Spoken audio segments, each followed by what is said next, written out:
à tous et bienvenue à ce nouvel épisode du Club Culture Data. Aujourd'hui, nous déjeunons avec Catherine Sirven, qui est responsable de la transformation digitale pour les équipes de recherche chez Bayer. Bonjour, bonjour Catherine. Bonjour Florence, Comment- ravie de te voir. Bah oui, moi aussi, moi aussi. Est-ce que tu peux, on va tout de suite foncer dans le cœur du sujet, est-ce que tu peux me rappeler un petit peu le contexte de ton entreprise? Parce que ça a forcément un impact après sur la manière dont l'acturation va être gérée. Oui, donc en fait, moi je travaille, en responsable de transformation digitale sur une équipe, à peu près, de 900 personnes, mais en particulier en recherche. Je suis basée à Lyon, en France. L'équipe là à Lyon, c'est à peu près 200 personnes, donc c'est des chercheurs et le reste des équipes est vraiment basé mondialement, en Allemagne en particulier et aux États-Unis. Donc c'est, des équipes de chercheurs qui connaissent vraiment, des domaines comme la biologie, la chimie, Vraiment des experts c'est vraiment métiers. voilà, sur, la recherche de solutions pour, contrôler les maladies des plantes, et avec eux, on essaye de faire cette transformation digitale, pour changer nos métiers et notre façon de faire. Alors, la transformation digitale, c'est hyper large. Toi, c'est quoi les grands sujets de transformation digitale auxquels tu t'adresses dans ton entité? Parce que par rapport à ton Mmh. métier, comment ça se concrètement? L'idée, c'est vraiment qu'on aille sur, du digital farming, c'est-à-dire de l'agriculture de précision. Donc là, on va essayer d'aider, les agriculteurs, par exemple, à semer, de façon vraiment précise sur un champ pour, pouvoir, avoir des récoltes plus grandes, des choses comme ça, à traiter le moins possible, par exemple, pour avoir une vraie efficacité et le moins de résidus possible pour les consommateurs au final. Voilà, et on sait que les agriculteurs, par exemple, ils ont que 40 ans pour tester, 40 fois et puis c'est fini. Le la donnée, en fait, là, elle va vraiment tout changer. Alors comment ça se traduit en recherche? En recherche, nous, on a des cycles, qui durent, jusqu'à 12 ans. En fait, un produit qui serait trouvé aujourd'hui au centre de recherche, il va malheureusement être sur le marché que dans 12 ans. Alors, imaginez digitalement comment ça va se passer dans 12 ans, c'est pas très simple. Ce qu'on essaye de faire, c'est vraiment de commencer à y penser, de vraiment changer notre façon, de trouver ces solutions, avec des outils, digitaux. Alors soit qui peuvent nous proposer des molécules, par exemple, donc là, on aide vraiment le chercheur, soit, pour trouver des solutions qui soient différentes, en fait, peut-être pour l'agriculteur. Comment on va appliquer ces solutions différemment? Ça, on essaye d'y penser, mais c'est quand même assez délicat. Et l'idée, c'est vraiment de réduire au maximum, la durée, en fait, de recherche, parce que ces 12 ans un peu incompressibles, si on peut avec de la data, essayer d'accélérer ce qu'on peut en faisant de la modélisation, voilà, C'est en bon pour tout aidant le les monde. chercheurs, Mm. voilà, c'est vraiment très important. D'accord, donc c'est vraiment le digital, la data pour permettre de raccourcir ce temps d'arrivée sur le marché des nouveaux produits à la fois en utilisant l'historique des données pour réussir à faire un peu de prospective, enfin de pouvoir prédire, de prédiction et puis en même temps d'accompagner et de faciliter le travail des chercheurs en synthèse. C'est ça, exactement. Et pour réussir à atteindre tout ça, il faut forcément inculturer les collaborateurs pour leur faire découvrir tout ce que la data et l'usage digital va pouvoir leur apporter. C'est quoi l'objectif et quels sont un petit peu les sujets sur lesquels tu as travaillé aujourd'hui? Alors, sur l'acculturation, en fait, on a déjà un socle, vraiment basique qui est l'accès à des formations. Donc on va permettre, à tout un chacun, hein, c'est ouvert à tous, l'accès à des formations préenregistrées. Donc on a commencé, vraiment à fond avec au moment du covid, ça s'y prêtait puisque tout le monde a été arrêté même les laborantins et tous les gens dans les labos, ils pouvaient en fait en profiter pour en fait grandir sur les sujets digitaux. Ces plateformes-là, on les met bien sûr à disposition et une des choses les plus difficiles, c'est aussi de bien diriger les gens vers ce qui va leur apporter, Mm, heu, ces nouvelles, méthodes. C'est vraiment au cœur, on va dire, c'est la base. Voilà.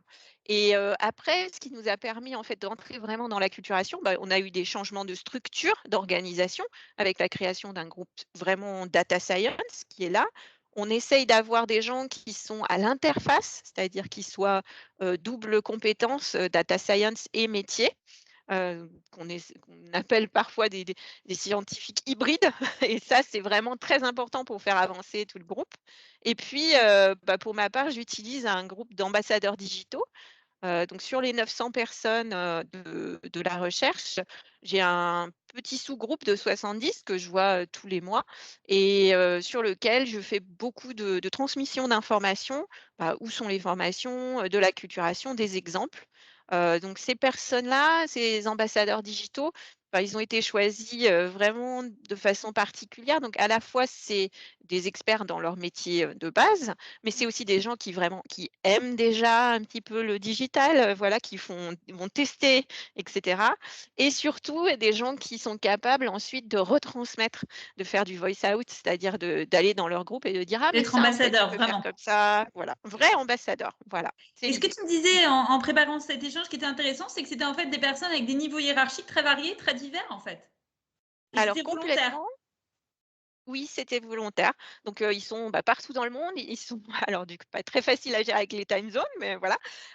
Ils sont de tout type de métiers, donc chimie, biochimie, biologie, support, enfin voilà, c'est très, très varié et tout niveau hiérarchique, donc, des techniciens, des responsables de laboratoire, des responsables d'équipe.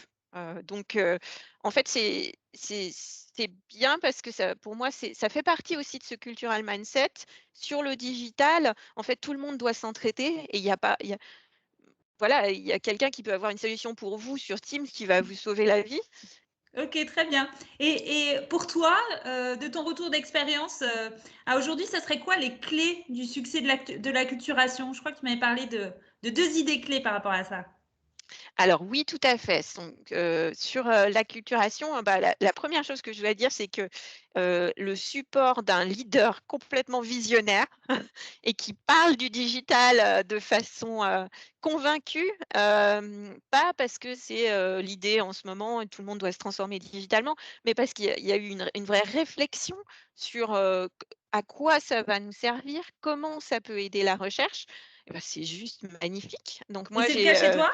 c'est le cas chez moi. J'ai une leader, qui s'appelle Rachel Rama qui a ce talent en fait de transmettre, cette idée, que le digital c'est visionnaire, de nous dire, oui ça va être dur, d'être honnête aussi sur, pourquoi on le fait et comment et que, oui ça nous secoue.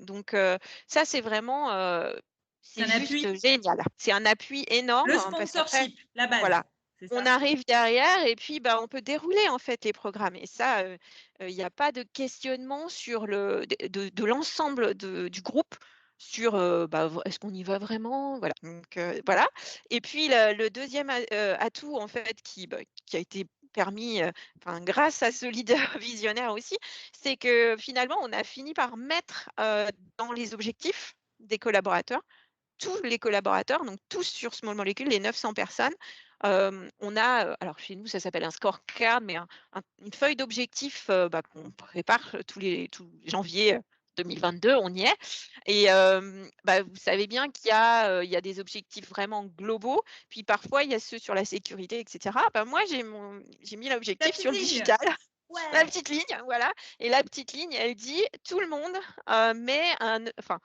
utilise un de ses objectifs et le fait digitalement». c'est l'outil Donc en fait. Utiliser le digital pour remplir l'un des voilà, objectifs. voilà. Ou carrément, alors ceux qui sont carrément des data scientists, Of évidemment course. que voilà, c'est là. Mais ça marche pour tout le monde et on l'a vérifié avec les digital ambassadors. En fait, ce qu'on a fait, c'est que c'est un exercice, de post-it, dans un outil digital comme, Klaxoon, voilà et on a essayé de montrer que c'était possible et donc du technicien, qui va rentrer ses données, qui dit: «Bon, voilà, cette année, je vais faire attention à ce que ça soit fait vraiment, encore mieux pour pouvoir transmettre et cetera», au leader, d'équipe qui dit: «Bon, voilà, moi, je vais m'atteler à vérifier que tous mes process, vérifient bien, soient plus digitaux cette année», voilà, où ça peut être un objectif vraiment ciblé, donc ça permet Ce sera pour aussi l'année à de venir? Ce sera pour l'année à ça venir? sera Là, c'est le on a déjà fait cette année et on d'accord. remet, cette année. J'ai eu, une discussion, on se dit: «Bon, est-ce que la sécurité, ça y est tout le temps? Est-ce qu'à un moment, le digital, ça sera on va considérer que c'est tellement ancré, Que c'est tellement transverse? là Mmh. qu'on n'a même plus besoin. Bon, bah, on a considéré que cette année, on avait encore besoin, donc ça continue à être là. Voilà. En tout cas, c'est une bonne pratique, très intéressante, je trouve, très inspirante aussi pour d'autres, personnes qui Et accompagnent je peux sur dire ces que sujets-là. ça aide parce que ça permet aussi une fois qu'on remplit cet objectif, on peut voir les trainings associés, donc les Ouais, ouais. formations. Qu'est-ce que Et je vais ça faire pour oblige y à se poser arriver? la question. Parmi Oui, tous les objectifs que j'ai, voilà, sur ma to do list de l'année, sur laquelle le digital pourrait apporter quelque chose? Donc c'est ouais, ça. c'est très, très intéressant. Et en Et fait, ouais, ah pardon, juste c'est venu parce que, chaque fois que je faisais des questionnaires sur, ben, mes ambassadeurs digitaux ou même plus large, sur, qu'est-ce qui freine en fait sur le digital, sur la formation finalement, c'est là, il y avait le buy-in, mais c'était le temps. À chaque fois, les personnes disaient: En fait, je prends pas le temps ou j'ai pas le temps de faire la formation ou je j'ose pas trop prendre le temps par rapport à mes autres objectifs». Donc du coup, là, ça fait partie de en leur job, en fait, de leur voilà, mission. ça fait partie du job, donc ça justifie le temps. Ça, plus le leader, voilà, c'est Ouais, la bonne autoroute pour délivrer ensuite. tout à Est-ce que fait. tu as un indicateur fétiche de succès, justement, de tout ce qui est acculturation?